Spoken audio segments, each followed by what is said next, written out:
Hola a todos y a todas, bienvenidos y bienvenidas, estamos súper emocionadas por una temporada más de Mete Emoción. Y esta temporada es muy especial porque ustedes van a ser parte de cada uno de nuestros capítulos. Muchas gracias, Cris, por abrir tu corazón y contarnos esta experiencia que tuviste, que seguramente más de uno se identifica y la ha vivido también. Mi hija de 4 años hizo un comentario respecto al cuerpo de una persona cuando estábamos de vacaciones y fue muy vergonzoso ese momento. Me pregunto si hay alguna manera mucho más respetuosa en la que yo le pueda enseñar a dirigirse o a expresar lo que ella piensa. Y vaya que da pena esos momentos. Y es que creo que es de las cosas más bonitas de la infancia, que los niños no tienen filtro y los niños pueden hablar con mucha naturalidad de todo lo que está pasando por su cabeza y lo pueden expresar desde esa sinceridad, honestidad e ingenuidad que los caracteriza. Y justo creo ahorita que dije que qué pena da, que volvemos a lo mismo que hemos venido trabajando desde la crianza positiva. Siempre es este foco que tenemos, ¿no? En este caso es la importancia que me doy yo porque a mí me da pena que mi hijo haga ese comentario y a lo mejor para la persona entiende que es una niña de 4 años que está haciendo esta pregunta y podemos bajarle la intensidad y poner el foco en desde dónde viene genuinamente su pregunta, porque no es una pregunta para ofender a la persona que está viendo. Y creo que por eso estaría padre que el día de hoy habláramos un poco del desarrollo de la empatía, de cómo aprendemos la empatía. Porque a mí me gusta muchísimo decir que la empatía no es algo natural del ser humano, es algo que se desarrolla y se aprende. Sí creo que hay personas a las que se les da mucho más sencillo el aprender a considerar a otros, pero en realidad la empatía es una habilidad que se desarrolla en la educación emocional.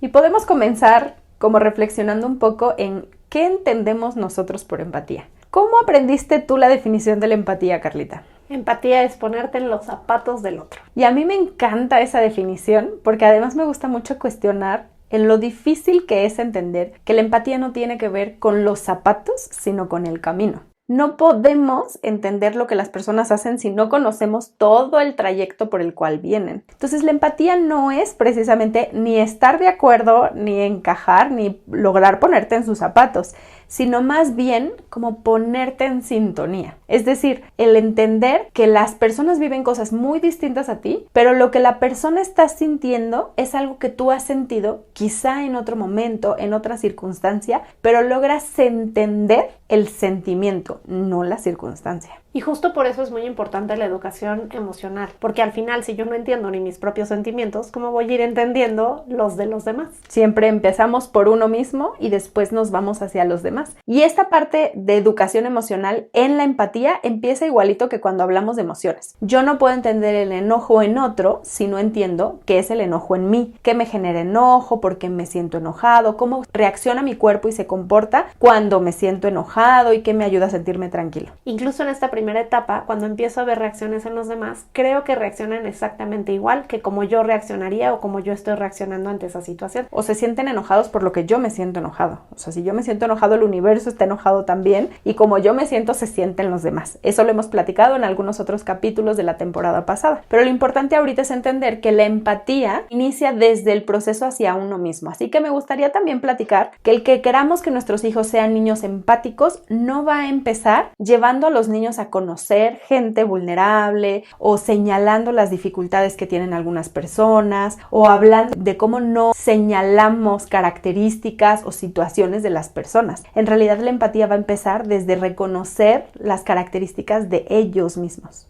Y sí va a tener que haber un proceso de comparación, pero es para ellos mismos. Compararse con los demás, reconocerse a ellos y ver qué tienen en común y qué tienen diferente con los demás. Exacto, o sea, si yo escucho que mi hijo hace el comentario sobre las características de alguien más, como nos platicaba Cris en el audio, en realidad lo que podemos nosotros rescatar de eso es hablar de las características que él tiene y ayudarle a voltearse a sí mismo e identificarse como alguien distinto, diferente y poder ver qué tiene él que lo hace ser diferente diferente, porque cuando uno entiende sus propias características, deja de resaltar las características de los demás. Y creo que la forma respetuosa es no avergonzando o llamando la atención por haber hecho esa pregunta. Los niños, como lo decías hace ratito, Carlita, no lo preguntan con un objetivo de ofender o de lastimar a las otras personas, sino genuinamente de saber. Así que con ese respeto que damos al proceso de desarrollo y a la personalidad de los niños, genuinamente podemos regresar el proceso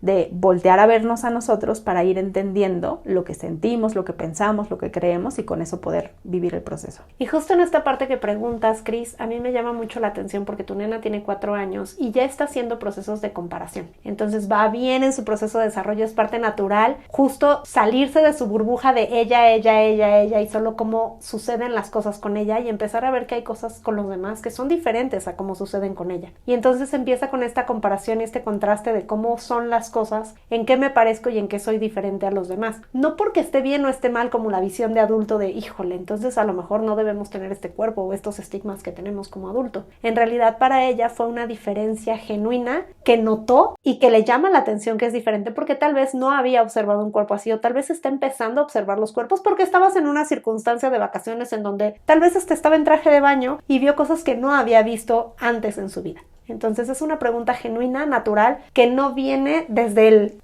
qué mal que esté pasando por esta situación. Y en esta parte, justo la manera respetuosa de poder abordar la circunstancia siempre es, uno, considerando la etapa de desarrollo y saber que esto es una señal de avance cognitivo, de una habilidad de observación que está desarrollando, pero después desde aprender a escuchar. Yo realmente creo que los niños cuando se atreven a hacer una pregunta es porque ya empiezan a tener una hipótesis. Y de pronto la respuesta que los niños nos pueden dar a regresarles la pregunta nos puede ayudar a saber específicamente a qué se referían. A lo mejor yo observé a la persona y dije, oye, es que esa persona, el cuerpo de esa persona es distinto en su tamaño. Y de pronto cuando le regreso la pregunta, ella se refería al color del cabello. Y entonces en realidad el regresar la pregunta nos va a especificar la información que ella está observando, lo que ella está entendiendo y a partir de eso poder saber qué está lista para entender o aprender y específicamente qué es lo que ella está pidiendo como confirmación o como información de lo que ella está observando en ese momento. Y básicamente esta parte de regresar la pregunta es preguntarle tú por qué crees, tú qué opinas, tú cómo lo ves. ¿Qué te imaginas? Es que para mí es bien interesante aprender a escuchar a los niños. No hay recetas o como un proceso que llevamos de pasos tan estructurados y cuadrados. Más bien se trata de aprovechar todas estas circunstancias naturales para el desarrollo de habilidades. Y creo que algo importante es proteger también el canal de comunicación. Si yo le llamo la atención a un niño por preguntarme, en realidad, más allá de que aprende a no hacerme esta pregunta, él aprende o ellos aprenden a no preguntar.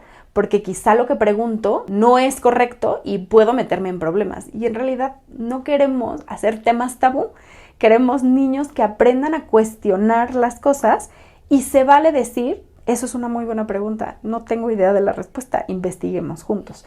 Pero siempre creando este canal de saber que en nosotros hay un corazón y un oído que está siempre dispuesto a atender lo que ellos están procesando de información. Entonces, recapitulando, en el momento lo que podemos hacer es que si la persona escuchó, pues como que a lo mejor le diriges una mirada como de disculpa, a lo mejor como que le sonríes, pero al final quien nos importa en este momento es nuestro hijo y su proceso de aprendizaje. Entonces volteamos con nuestro pequeño, le regresamos la pregunta, ¿tú por qué crees? ¿Tú? Porque si no realmente, yo sí realmente creo que los tabús vienen de ahí, desde el no preguntes, desde el cállate, desde el darle más importancia a cómo se siente la otra persona que cómo se siente nuestro hijo, que está haciendo una pregunta genuina y natural desde observar una diferencia, como lo decíamos. Entonces regresamos la pregunta y a partir de la pregunta nos llevamos la nota mental de que hay que seguir trabajando en las diferencias y similitudes de los cuerpos de la gente, por ejemplo. Porque sí, vemos que hay diferencias, pero además tenemos otro montón de diferencias. Tal vez nuestro hijo con esa pregunta ni siquiera se refería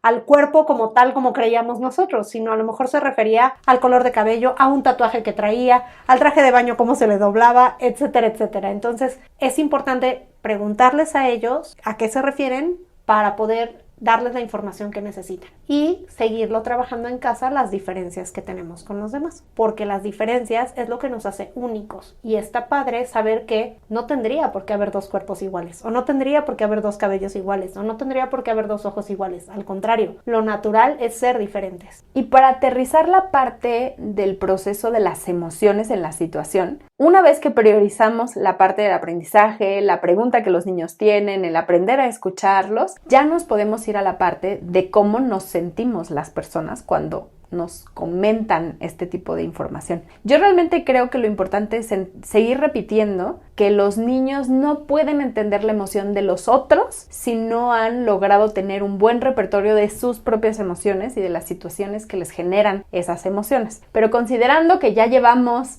trabajado un caminito, que ya vamos hablando de emociones y alfabetizando el proceso y que esta conversación se vuelve más natural, ahí sí ya podemos entonces reflexionar sobre las emociones que generamos en las demás personas y entonces poder decidir qué queremos que los otros sientan.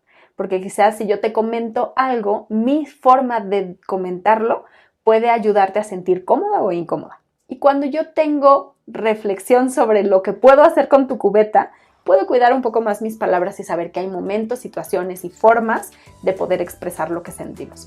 Pero no desde el juicio de no hablamos de eso, sino hay formas de poder expresarlo de maneras distintas, considerando cómo los demás se sienten. Queremos escucharte, saber qué sientes con lo que estás viviendo y acompañarte en el proceso de reconocer tus emociones. Nos encuentras en Facebook e Instagram como @metemoción y @preescolarintegra. Síguenos y si esto ayudó a tu corazón, ayúdanos a compartir con otras personas. Adiós. Bye.